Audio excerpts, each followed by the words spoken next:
Hello বন্ধুরা, আমি বললাম না যে বাজার কমপ্লিট করে দেখাবো।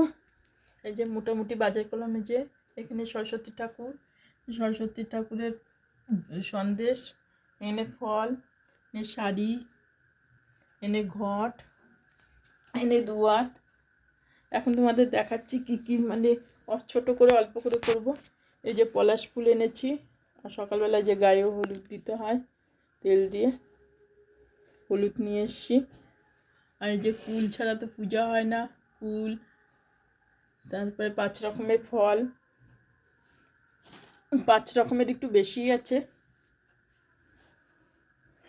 তারপরে এখানে ঘটের জন্য দুধ নিয়ে এসছি। এই যে ঘট,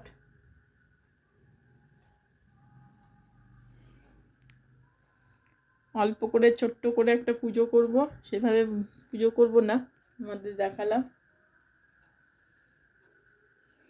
আমি বলেছিলাম তোমাদের দেখাবো বাজার করে এনে, ওর জন্য বাজার করে এনে দেখাচ্ছি। এই যে বাজার কমপ্লিট হলো।